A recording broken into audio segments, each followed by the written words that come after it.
12 विद्यार्थियों की संख्या में अंक x 28, 35, 56 इस तरह दिया गया है और लास्ट y है, जहां x और y क्रमशः न्यूनतम और अधिकतम अंक है। यानी x जो है ना मेरे दोस्त, ये जो संख्या होगा ये न्यूनतम होगा, न्यूनतम जब होगा तो ये 28 से भी नीचे होगा, और y जब अधिकतम होगा तो ये सब में अधिकतम क्या है, अधिकतम संख्या 83 है, तो ये 83 से भी ऊपर होगा y। समझ गए आप लोग? ठीक है। तो यदि न्यूनतम संख्या x है मेरे दोस्त तो 28 से नीचे संख्या होनी चाहिए, है ना। यदि न्यूनतम बोला गया है कि x सबसे न्यूनतम संख्या है, तो सबसे न्यूनतम यदि x संख्या है मेरे दोस्त, तो ये तो 28 से नीचे भी होना चाहिए ना। तो 28 से यदि एक्स वाई का वीडियो पूछ रहा है तो 28 से नीचे ये तो हो ही नहीं सकता है, ये भी नहीं हो सकता है, क्योंकि ये 28 से ऊपर है। तो यानी हमको पता चल गया कि 3 और 4 ऑप्शन में आपका हो सकता है। ठीक है, समझ गए यहाँ तक? ठीक है। और y अधिकतम है, यानी y 83 से ऊपर है, तो दोनों में 83 से ऊपर है, दोनों हो सकते हैं। ठीक है, अब आगे की ओर प्रक्रिया करते हैं।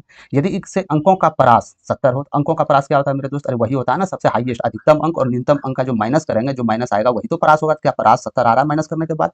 तो जी इसको माइनस कर रहे हैं तो ये भी 70 हो रहा है और ये भी 70 हो रहा है। अब क्या करें, ये भी परास भी कम नहीं दे रहा है आपको, तब आपको औसत लेके चलना। इसका औसत 64 है, तो 12 संख्याओं का औसत 64 है मेरे दोस्त। 12 संख्याओं का औसत 64 है, तो 12 संख्याओं का कुल योग क्या हो जाएगा? तो आप लोग बोलिएगा 12 गुना 64 करते हैं तो कुल संख्याओं का योग चले आएगा। तो कुल संख्या का योग चले आएगा तो बच्चों का 48 कोई भी संख्या होगा इकाई डिजिट पे 8 होगा। होगा या नहीं होगा?